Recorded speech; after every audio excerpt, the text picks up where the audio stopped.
अहिले हामी चाहिँ छौँ मुगलिनमा।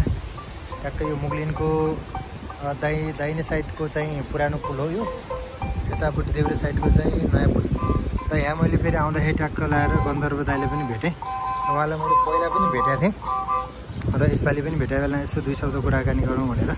दाइको नाम के अरे दाइ? मानबहादुर गन्धर्व। घर कहाँ पऱ्यो? तनहुँ, डुम्रे भन्साल तनहुँ है। डुम्रेबाट भित्र जानु पऱ्यो, उता के भन्छ लमजुङ साइड पऱ्यो। ए वहीँ बेसहर पुग्नु त पऱ्यो। ए अनि पेसा व्यवसाय यही नै छ है? बनाउने नि गर्नुहुन्छ? आफ्नै घरमै बनाउनुहुन्छ? अब त्यो कोही मान्छेलाई यसो साह्रै किन्न मन लाग्यो भने अब तपाईँको नम्बर मलाई भनिदिनु त यसमा।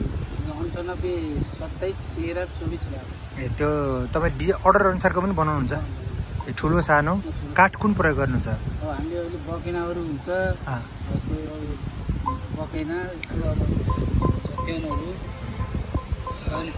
सिसौहरू त्यो अर्डर गऱ्यो भने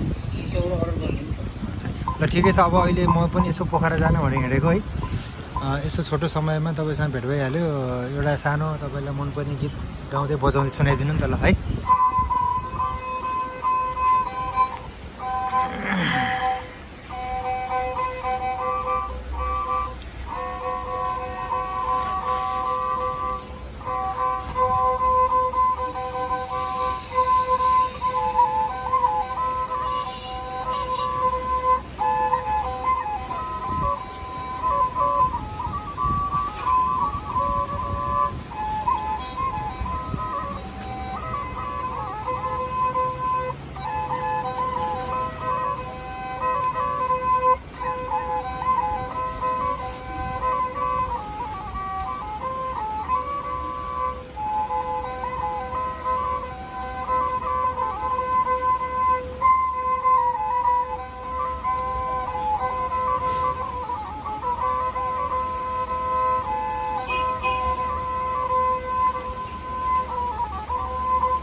के थियो बिर्सेँ मैले।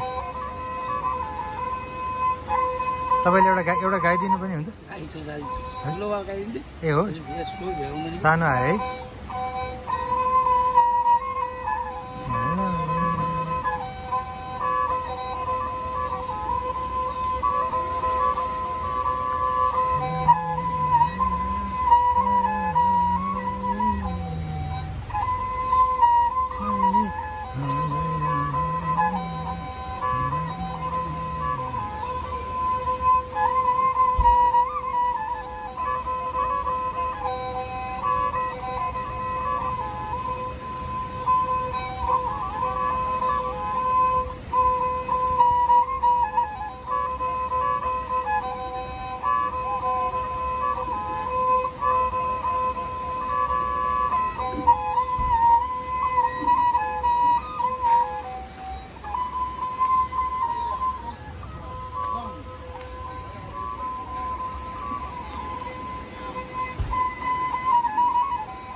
जान्छ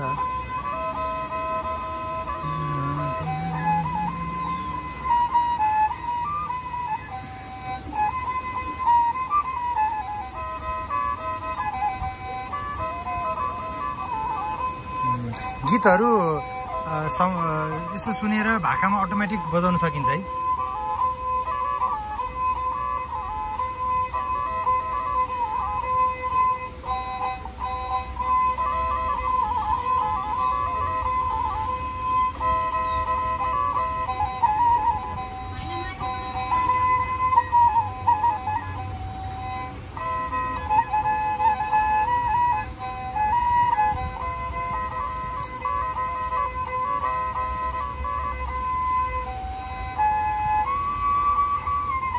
एकपल्ट ल्याउनु त मलाई, तपाईँ खिच्नु त ल। यो समाउनु मात्रै म यसो ट्राई गर्छु। सानो त अलिक गाह्रो हुन्छ नि।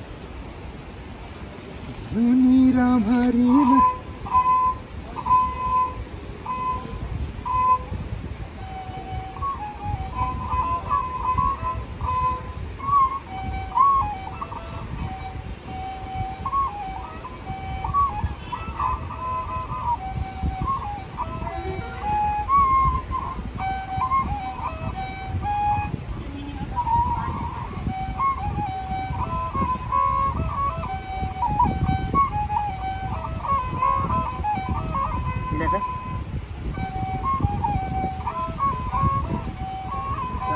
गाह्रो हुन्छ कि